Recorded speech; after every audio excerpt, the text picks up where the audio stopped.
여러분, 복음서는 과연 예수의 삶을 기록한 역사책일까요? 아니면 초대교회의 신앙 고백일 뿐일까요? 이 질문 하나가 20세기 신학계를 통째로 뒤흔든 거대한 논쟁의 시작이었습니다. 지금부터 그 뜨거웠던 논쟁의 한복판으로 들어가 보겠습니다. 네, 바로 이 질문입니다. 성경에 나오는 예수 이야기, 어디까지가 진짜 역사지? 이 질문이 던져지자 신학계는 거의 한 세기 동안 정말 치열한 논쟁에 휩싸였죠. 우리가 믿고 있는 예수와 역사 속에 실존했던 예수, 그 둘 사이의 거리는 과연 얼마나 되는 걸까요? 그리고 이 논쟁의 한가운데 바로 이 사람이 있었습니다. 루돌프 불트만. 그의 주장은요, 그냥 학술적인 질문을 던지는 수준이 아니었어요. 기독교 신앙의 뿌리 자체를 흔드는 말 그대로 폭탄 같은 거였죠.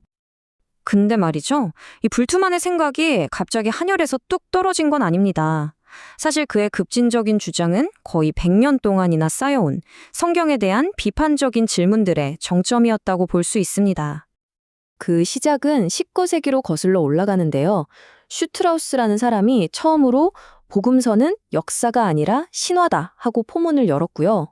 그 뒤를 이어서 자유주의 신학자들은 예수에게서 기적 같은 초자연적인 요소는 싹 다 빼버리고 그냥 위대한 도덕 선생님 정도로 만들어 버렸죠.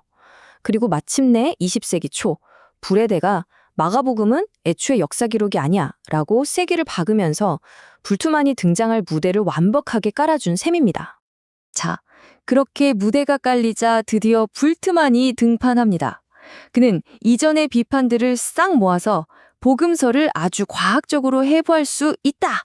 이렇게 주장하면서 자신만의 급진적인 방법론을 내놓게 되죠. 그게 바로 양식 비평이라는 건데요. 이름은 좀 어렵게 들리죠.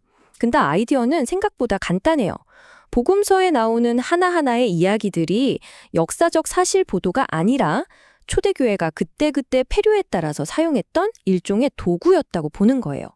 예를 들면 어떤 이야기는 설교할 때 쓰던 예시였고 또 어떤 건 교인들 교육용 자료였다. 이런 식이죠.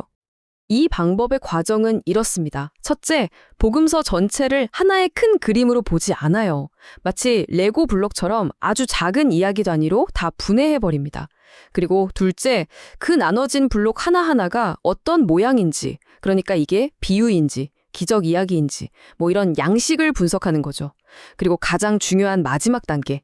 이 블록들은 실제 있었던 일을 기록한 게 아니라 초대교회가 필요에 의해서 만들어낸 창작물이다. 이렇게 결론을 딱 내려버리는 겁니다. 자, 그럼 이 방법론을 가지고 성경을 분석하면 어떤 결과가 나왔을까요? 그 결과는 정말 충격적이었습니다. 핵심은 이거예요. 불트만의 시각으로 보면 복음서는 역사적 예수의 실제 모습을 담은 사진이 아니라 초대교회의 신앙이라는 필터를 거쳐서 그려진 초상화 같은 거라는 거죠. 다시 말해서 예수가 진짜로 무엇을 했는지가 아니라 교회가 그를 어떻게 믿었는지만 보여줄 뿐이라는 겁니다. 불트만이 나눈 역사와 신화의 차이는 정말 극명합니다. 그의 분석을 따라가 보면 역사적으로 증명할 수 있는 역사적 예수는 그냥 윤리를 가르쳤던 유대인 예언자 정도에 불과해요. 하지만 우리가 흔히 알고 있는 하나님의 아들, 기적을 행하고 십자가에 못 박히고 부활한 그 그리스도의 모습은 전부 다 나중에 교회가 만들어낸 신화적인 창작물일 뿐이라는 거죠. 그의 이런 극단적인 회의주의는 이 한 문장으로 요약될 수 있습니다. 우리는 역사적 예수의 인격에 대해 전혀 알 수 없다. 이건 역사적 탐구를 그냥 끝내버리겠다는 선언이나 다름없었죠. 하지만 당연히 모두가 불트만의 생각에 동의한 건 아니었습니다. 자, 이제 시점을 좀 바꿔서요. 1938년에 불트만의 이 프로젝트 전체에 아주 강력하게 반박하고 나선 신학자 N.B. 스톤하우스의 이야기를 들어보겠습니다.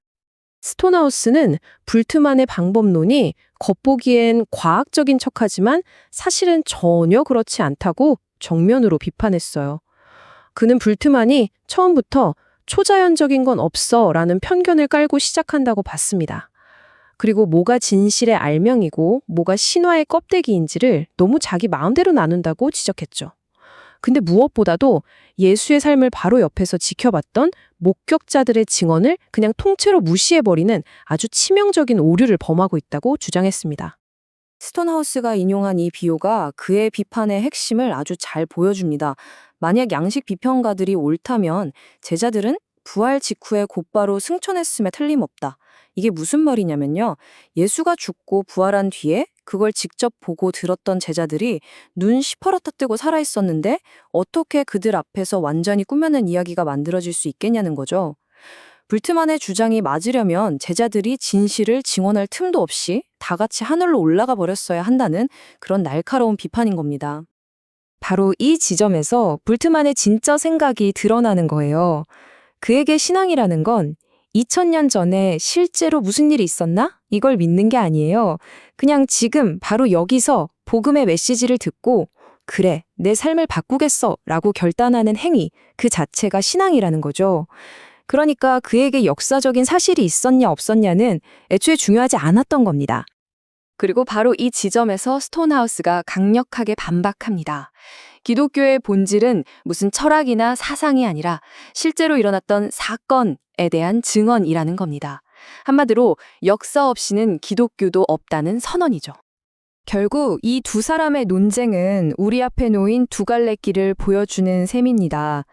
우리의 신앙을 어디에 둘 것인가? 역사적 사실 위에 둘 것인가? 아니면 개인의 결단 위에 둘 것인가? 이 선택에 따라서 정말 모든 것이 달라집니다. 두 관점을 이렇게 정리해 볼 수 있겠네요. 불트만에게 신앙은 역사와 무관한 개인의 결단이지만 스톤하우스에게 역사는 신앙이 서 있는 바로 그 땅입니다. 자, 마지막 질문은 이겁니다. 예수는 그냥 중요한 메시지를 전달해준 전달자에 불과했을까요? 아니면 예수라는 존재 자체가 바로 메시지였을까요? 한 세기가 훌쩍 지난 지금도 이 질문은 여전히 우리 앞에 놓여 있습니다. 신앙은 과연 그 신앙의 뿌리가 되는 역사적 사건과 분리될 수 있을까요? 이 오래된 논쟁이 오늘 우리에게 던지는 질문에 대해 여러분도 한번 깊이 생각해 보시면 좋겠습니다.